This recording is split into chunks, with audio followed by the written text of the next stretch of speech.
Ésope écrivit « Le castor est un quadrupède qui vit dans les étangs. Ses parties honteuses servent, dit-on, à guérir certaines maladies. Aussi quand on le découvre, et qu'on le poursuit pour les lui couper, comme il sait pourquoi on le poursuit, il fuit jusqu'à une certaine distance, et il use de la vitesse de ses pieds pour se conserver intact. Mais quand il se voit en prise, il se coupe les parties, les jette, et sauve ainsi sa vie.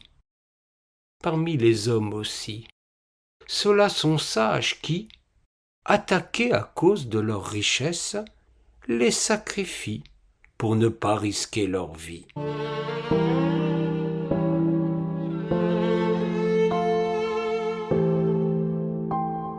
Que le dénommé Ésope, pour amuser la galerie, tint des propos interlopes, causa à Castor gros souci.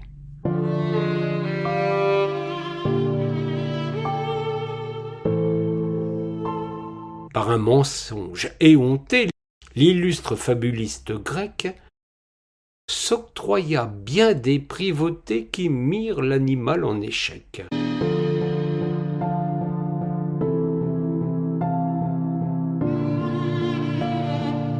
Il dit « Je ne sais si j'ose » que se trouvant dans l'embarras, Castor se coupait les choses afin d'éviter le trépas. À l'impossible, nul n'est tenu, car s'ébourse dans un cloaque d'une ablation fort malvenue. Castor jurait « Tabernacle !»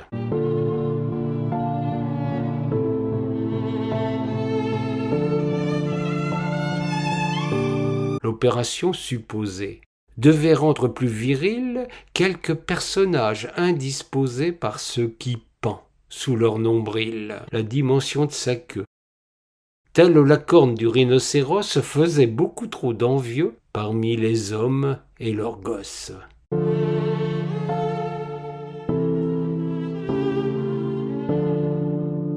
Le bon roi Henri, quant à lui, l'eût vénéré sans problème, puisque le rongeur a pour vie un os pénien. Quel emblème!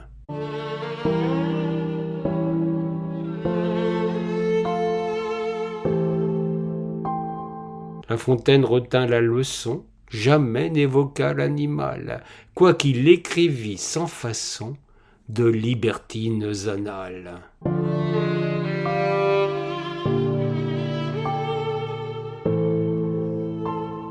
D'une fable exorbitée m'incombe le délicat labeur de rétablir sa dignité et bien plus encore son honneur.